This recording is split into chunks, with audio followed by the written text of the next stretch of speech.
Hello mga moms! For today's video ay isi-share ko yung mga ilang naging ganap noong joint PSP and GSP dito sa Carmen Elementary School. By the way, bawal ang parents dito. Pero dahil officers tayo, ayan, nakapag-video tayo ng mga ilang ganap. At ayan na nga, lahat ng scouters ay tinipon na para maghanda sa kanilang short parade.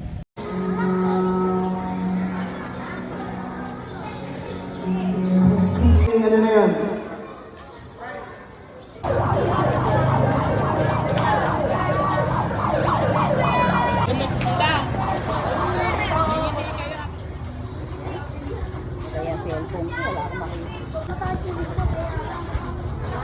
Lagi na po kami iniingatan at ginagabayan.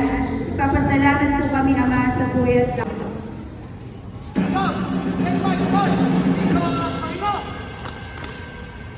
Banda sa pagbigay pugay sa kulay.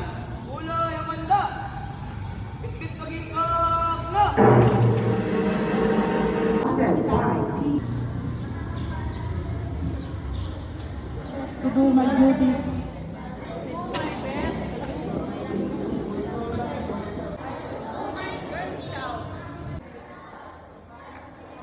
A Girl Scout is thrifty.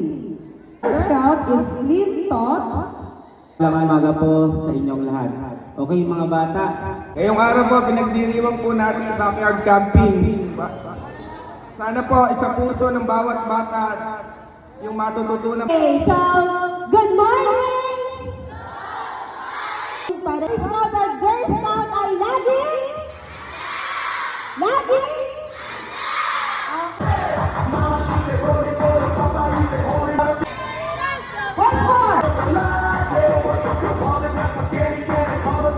Pagkatapos nga may sagawa ang first part ng program, ayan, may pa-zumba muna ang mga scouters.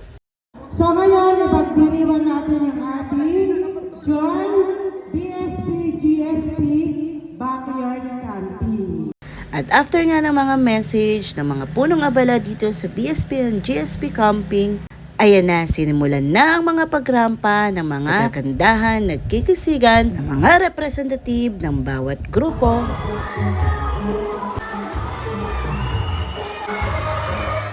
And syempre, may inihanda sila na production numbers.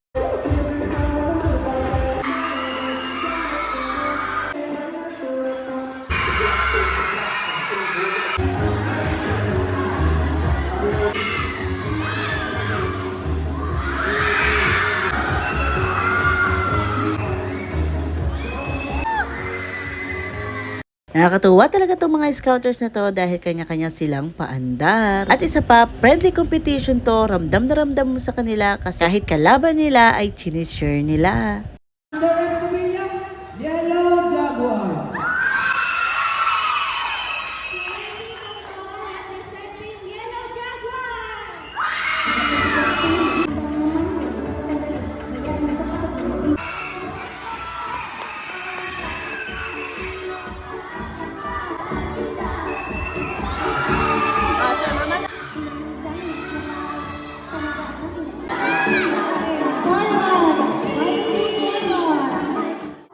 And after nga may present ang nilang sarili, makapagrampa, ayan na, awarding time.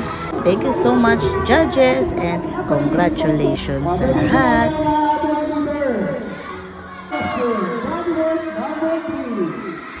Ang pinaka-exciting part. Sino kaya ang tatangayin? Mr. Boy Scout. Our Mr. Boy Scout. 2026. Girls School. Candidate number. Ano number? Candidate number 5.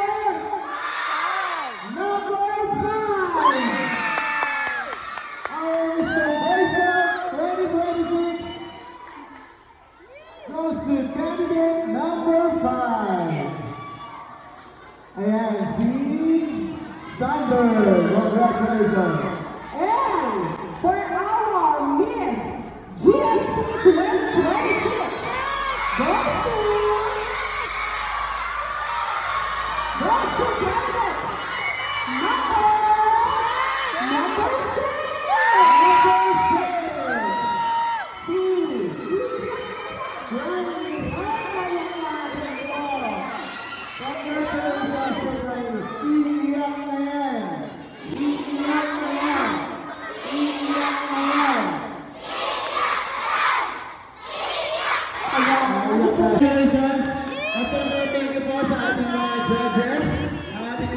Once again, congratulations, Scouters! Ayan, well-deserved nyo lahat yan. After nga nito, ay nag-break lang sila sandali at simula na sila sa kanilang activities. By the time nga, ay sa live na lang ng mga teachers kami nag-a-update. Nakakatuwang isipin ng ganitong backyard camping ay natututo ang mga bata na maging independent. At kinagabihan nga, ayan, nasaksihan namin yung bonfire camping. At kitang-kita talaga sa mga kids, sa mga scouters na super nag-enjoy sila.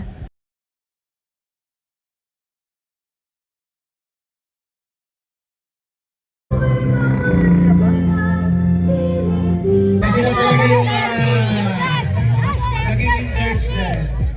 Kulang natin na sobrang supportive. Ayan, maraming salamat po. Ramdam mo talaga ng iba ang saya nila kahit pagod. Super nag-enjoy sila dahil sabi nga ng anak ko kahit hanggang pag-uwi namin, kwento siya ng kwento yun na super na-enjoy daw niya at sobrang saya niya. So ayun lang mga moms. See you on our next. Bye-bye!